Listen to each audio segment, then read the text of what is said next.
श्री राम जय राम जय जय राम। श्री राम जय राम जय जय राम। श्री राम जय राम जय जय राम। श्री राम जय राम जय जय राम। श्री राम जय राम जय जय राम। श्री राम जय राम जय जय राम। श्री राम जय राम जय जय राम। श्री राम जय राम जय जय राम। श्री राम जय राम जय जय राम। श्री राम जय राम जय जय राम। श्री राम जय राम जय जय राम। श्री राम जय राम जय जय राम। हमारे आदरणीय श्रद्धालु सम्मान्य श्रोता बंधुओं को मेरी तरफ से सादर सप्रेम राम राम कहकर सबको राम कथा को स्वागत करता हूँ। प्रेम से बोलिए सियावर रामचंद्र की जय।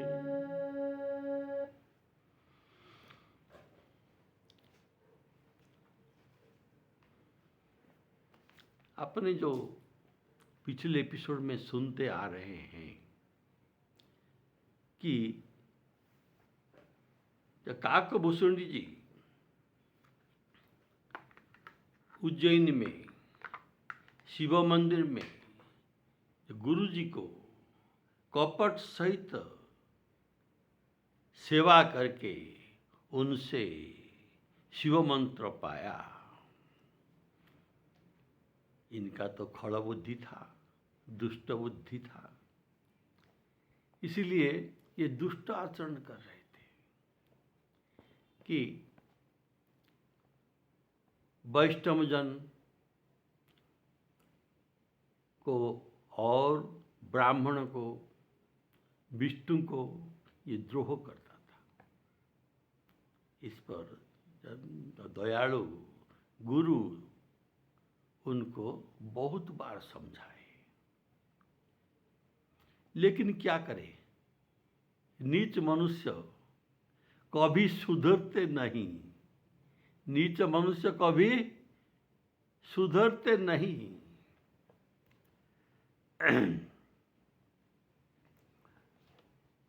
पर मेरे गुरु के थोड़ा सा भी क्रोध नहीं था मेरे आचरण पर।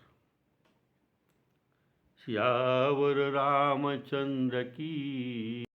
तो काकभूषणी जी कहते हैं, हे गरुड़, मैं वही नीच मनुष्य हूँ जो गुरु के अवमान करता रहा था और अनुचित आचरण करता रहा था। नीच स्वभाव के लोग ऐसा ही होते हैं। काकभूषण जी कहते हैं, देखो गरुड़ जी, नीच मनुष्य जिससे बड़ाई पाता है, जिससे साहाଯ୍य पाकर ये बड़ा हुआ है, जिससे बड़ाई पाता है, वह हट करके पहले उसको ही नाश करता है। हे भाई सुनो, इसका उदाहरण मैं तुमको बताता हूँ। धुआं कहाँ से उत्पन्न होता है? अग्नि से। अग्नि से उत्पन्न होता है, पर वही धुआं मेघ का रूप धारण करके आकाश से बारिश करके ये अग्नि को बुझा देता है। और एक उदाहरण देता हूँ। रास्ते में धूल पड़ता रहता है और लोगों के पद प्रहार ये सहता रहा है, पर जब उसको पवन का सहायता मिलता है तो वह धूल आकाश में उड़ता है, उनका ऊर्ध्वगति होता है। और ये क्या करता है, पहले पवन को ही गंदा करता है, जिसके सहायता से ये इनका ऊर्ध्वगति हुआ था। और ये पहले ये पवन को गंदा करके धूल में भर के फिर राजा के किरीट के ऊपर पड़ता है और आंखों में भी धूल पड़ता है। ऐसा ये सहायता पाकर, इनका ऊर्ध्वगति होकर ये किसी का कल्याण में नहीं आते। ऐसा नीच मनुष्य का आचरण है और यही नीच मनुष्य में ही था। बोलिए श्यावर रामचंद्र की जय। जय ते नीच बड़ाई पावा, जय ते नीच बड़ाई पावा, सो प्रथम ही हति ताहि नसावा। धूमनल संभव सुनु भाई, तेहि बुझाव घन पदवी पाई। रजमग परी निरादर रही,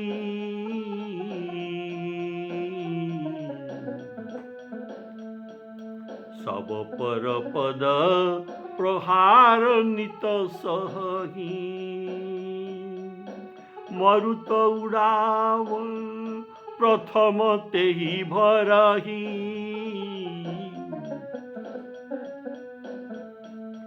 पुनि नृप नयन किरीट निपरही। श्री राम जय राम, जय जय राम।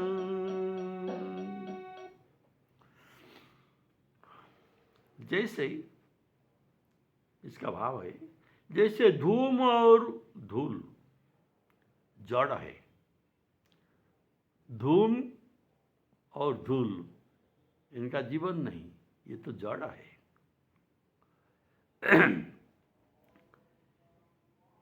जब ये दूसरों के सहायता से आकाशगामी हुए और उनका नीचता और भी बढ़ गई, वैसे ही मैं भी जड़ बुद्धि वाला था। मुझे गुरु जी के सहायता से विद्या प्राप्त हुआ और मेरा कल्याणकारी शंभु मंत्र भी मुझे दिए। तब मेरा नीच बुद्धि से मैंने सोचा कि इनके रहते, मेरे गुरु के रहते हमारी बड़ाई नहीं हो सकता, इसीलिए अगर ये मर जाए तो अच्छा है और मेरा बड़ाई हो सकता है। ऐसे दुष्ट बुद्धि वाला मैं था।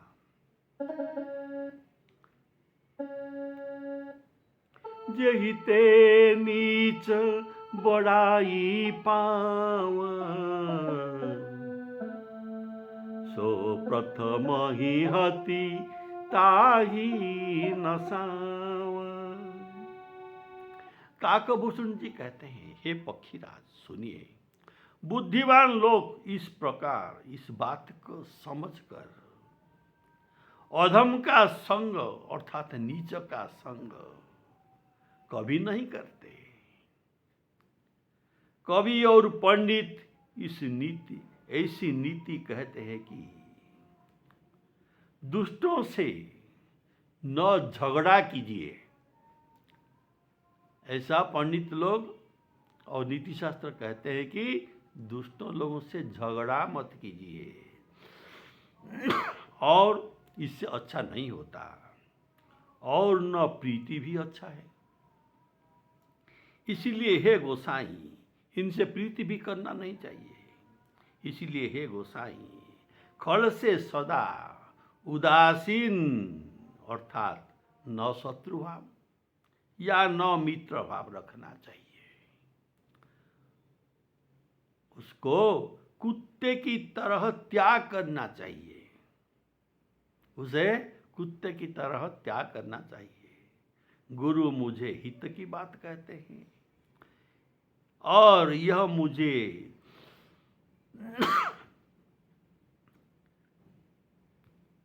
अच्छा नहीं लगता।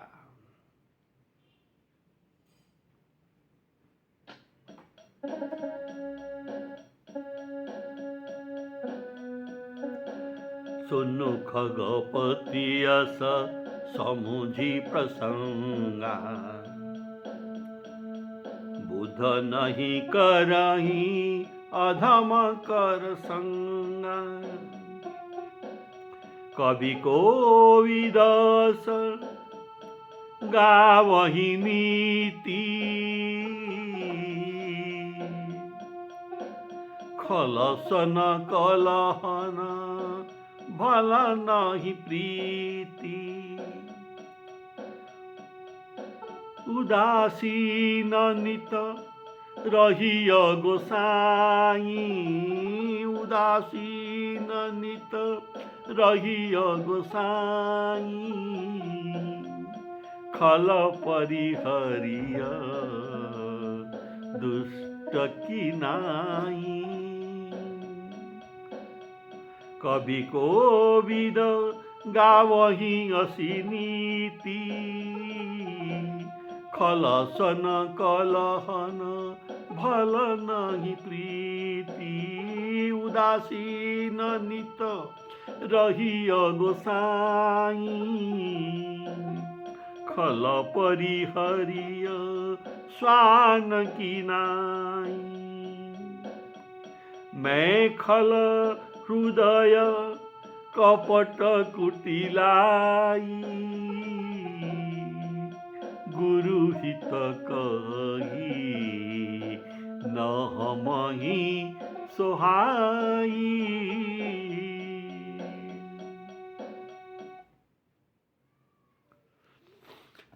श्यावर रामचंद्र की जय। पहले कहा गया था कि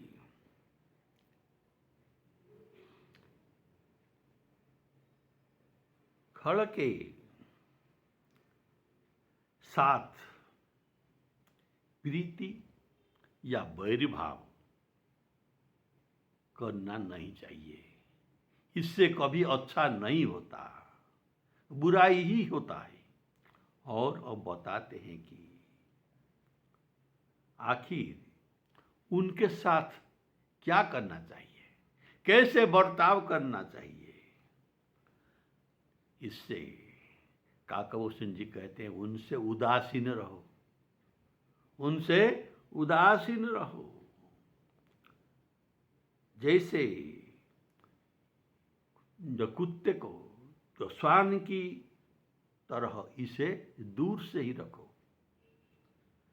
श्वान अर्थात कुत्ते को जैसे दूर से रखना चाहिए, ऐसे उनको भी दूर रखना चाहिए। अगर तो यहाँ जो श्वान का उदाहरण क्यों दिया? अगर इनसे प्रीति करोगे तो ये क्या करेगा? हमारे मुंह हाथ पैर सब चाटेगा।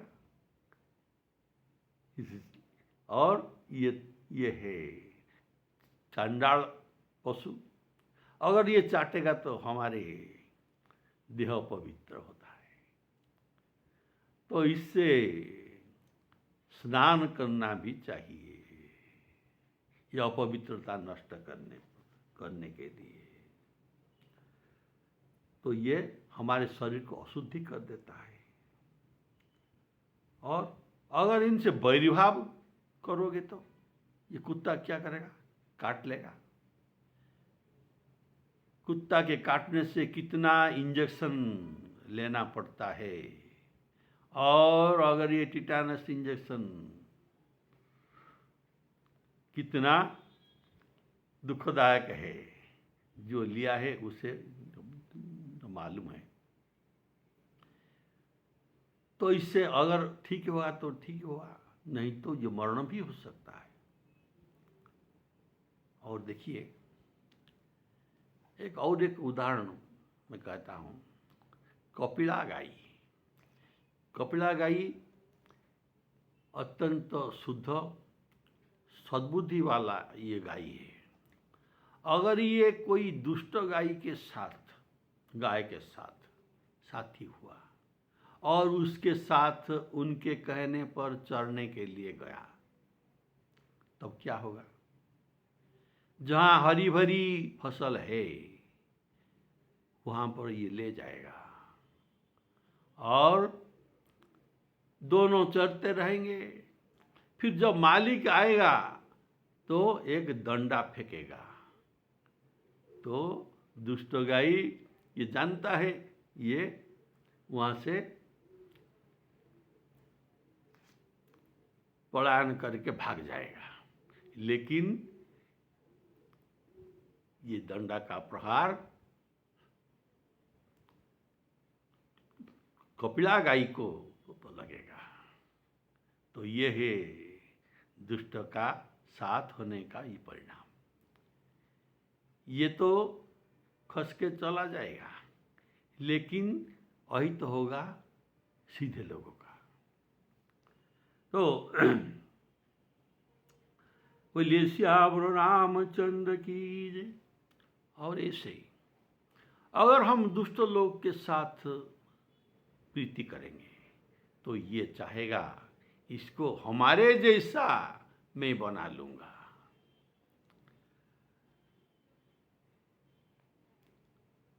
आप गए और घालहिया नहीं, ये जैसे नष्ट हो गया है, बिगड़ गया है, ऐसा भी अच्छा लोग की भी ये बिगड़ देता है। और इनके साथ वैर भाव करने से ये मार ही देता है। बोलिए श्यावर रामचंद्र की जय। वैसे ही खड़ चांडाल पशु की तरह अस्पृश्य है कि अतः उनसे दूर रहना चाहिए। यह बात काकभूषुंडी जी कहते हैं भूले हु संगति करियन काऊ, भूले ही संगति करियन काऊ, तीन कर संग सदा दुखदाई, जिमी कपिलही सीधे गाया घालही हर हाई। और इसका और भी उदाहरण आपको मालूम है। देखिए, ये कैकेयी तो महारानी बहुत अच्छे स्वभाव के थे। ये राम जी के प्रति बहुत स्नेह करते थे, सीता जी के भी बहुत स्नेह करते थे। तो ये कहते हैं ये दूसरों को, अगर मुझे ब्रह्मा प्रसन्न हो गए और मुझे कहे कि कैकेयी तुम मुझे वर मांगो, तो मैं उनसे क्या वर मांग लूँगा? जानती हो, मैं कहता हूँ कि अगले जन्म में राम जी मेरे गर्भ से जन्म हुए और मेरे पुत्र हुए, और सीता जी भी मेरी बहू हुई। तो श्री राम जी इस बात को सुनकर कहते हैं, माता ऐसा नहीं, मैं भी आपका पुत्र इसी जन्म में हूँ। बोलिए श्याम रामचंद्र की। और ये इतना स्नेह करते थे कि सीता जी के मुख दिखाने में ये कैकेयी एक महल बनवाए थे, इसको ये दान में दे दिया सीता जी को। मेरा पुत्र वधू इसमें रहेंगे। और ये कौन है? राम और सीता। ऐसे सीधे स्वभाव के कैकेयी थे। लेकिन मंथरा के संग इनका साथ हुआ तो ये बिगड़ गए। और ये मंथरा जो बताए, इससे इनके मंत्रणा पर राम जी तो वनवास हुए, लेकिन कलंक लगा कैकेयी जी को। भरत उनको जन्म भर माता नहीं बुलाए। आज तक ये नारी समाज में एक बदनाम के नाम हो गया कैकेयी। आज अभी कोई किसी को कैकेयी नाम नहीं देते, इसीलिए खड़ के संग करने से अपना बुद्धि भ्रष्ट हो जाता है। खड़ के संग से अपना बुद्धि भ्रष्ट हो जाता है। को न कुसंगति पाई न साई, को न कुसंगति पाई न साई। कुसंगति करके किसी का नाश नहीं हुआ। को न कुसंगति पाई न साई, रही न नीच मते चतुराई।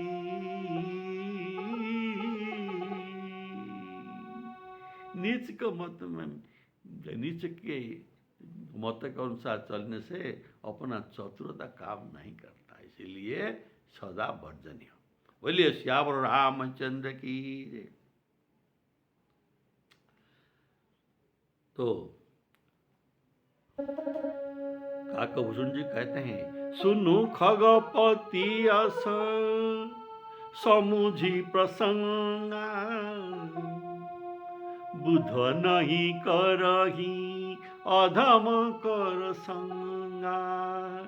उदासीन नित रही गोसाई, खल परिहरिय स्वान किनाई।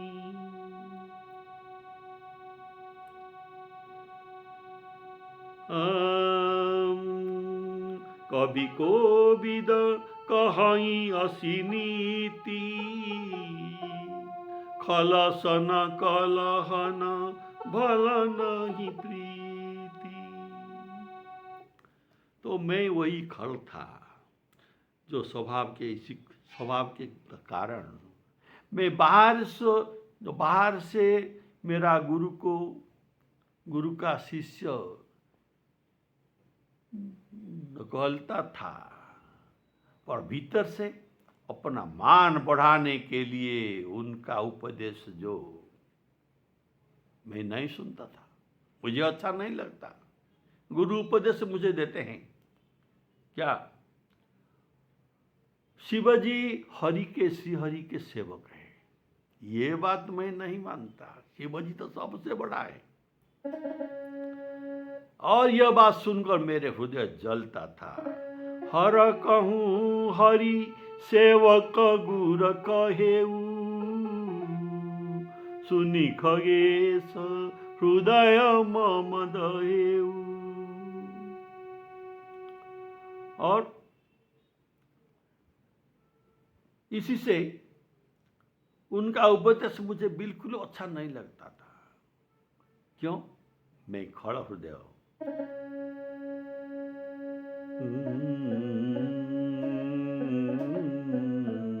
मैं खल हृदय कपट कुटिलाई, गुरु हित कहि न मोहि सोहाई। एक दिन की बात है, मैं शिवालय में बैठे शिव नाम जप रहा था। उसी समय गुरुजी वहां पधारे, पर मैं अभिमान के कारण उठकर उसे प्रणाम नहीं किया। मेरे यह धृष्टता, यह नीच आचरण पर उन्होंने मुझे कुछ भी नहीं कहा और उनके हृदय में लेस मात्र भी क्रोध भी नहीं था। इनको मैं उठकर प्रणाम न किया, इनका अपमान किया। पर गुरु का अपमान फिर शिव जी के सामने भी हुआ। मेरा यह महापाप, गुरु तो सह गए, लेकिन महादेव जी इनके सहन नहीं हुआ।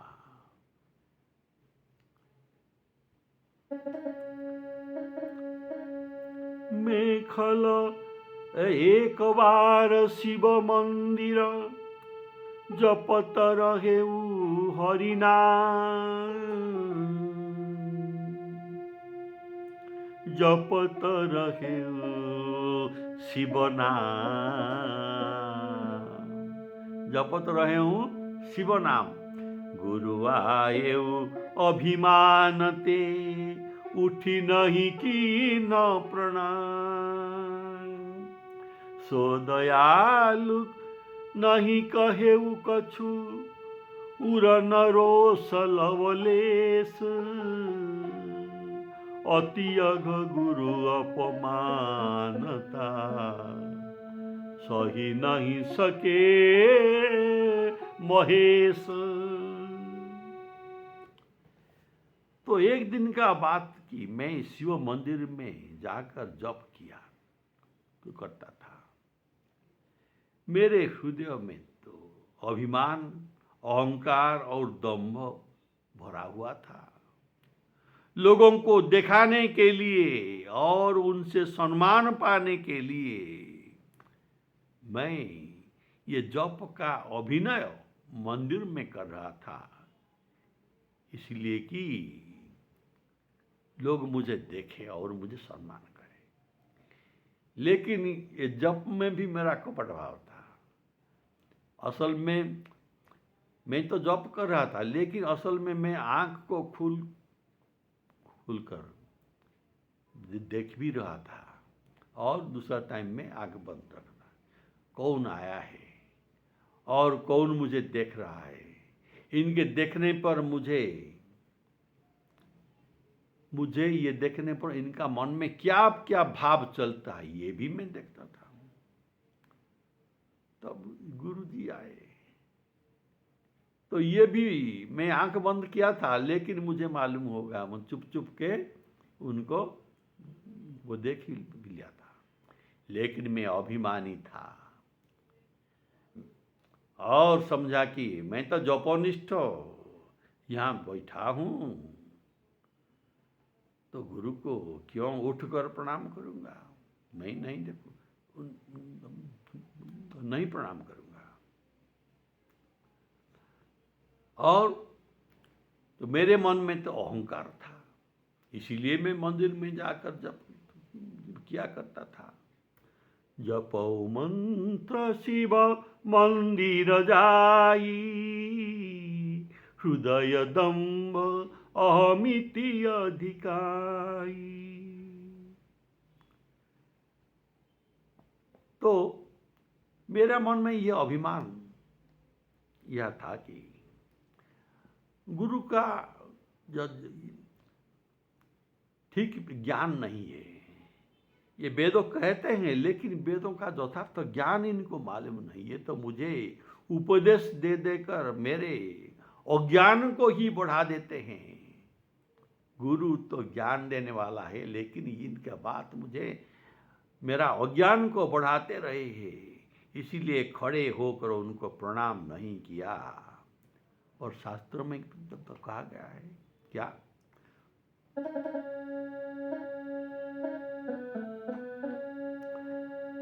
गुरुं दृष्टा समुत्तिपत, गुरुं दृष्टा समुत्तिपत अभिवाद्यम कृतांजलि। ये शास्त्र का नियम है। गुरुं दृष्टा, गुरु को देखकर, समुत्तिपत खड़ा हो जाना, अभिवाद्य प्रणाम करना हाथ जोड़कर, कृतांजलि कृत अंजलि, अंजलि जोड़कर उनको प्रणाम करना, ऐसा शास्त्र का नियम है। खड़े हो जाना और गुरु को प्रणाम करना। यह न मानना तो गुरु का अपमान होता है। ऐसा न करने से गुरु का अपमान होता है और उनको गुरु के अपमान करना गुरु को वध सदृश पाप लगता है, उनको वधतुल्य पाप लगता है। एक बार शिव मंदिर जपत रहे शिव नाम, गुरु आए अभिमान ते, उठी नहीं कीन प्रणाम। तो शंकर भगवान क्रोधित हुए और गुरु ये दयालु भाव का था, इसीलिए इनको क्रोध नहीं आया। शंकर भगवान अपना अपमान सह सकते हैं, लेकिन अपने आगे जो वेद मर्यादा का उल्लंघन करते हैं, गुरु का अपमान करते हैं, उनको ये सहन नहीं कर पाते। तो शिवजी ने उनको अभिशाप दिया। कैसा अभिशाप, और इसके बाद का बात आपको अगला एपिसोड में सुनाई दिया जाएगा। सीताराम अर्पणमस्तु।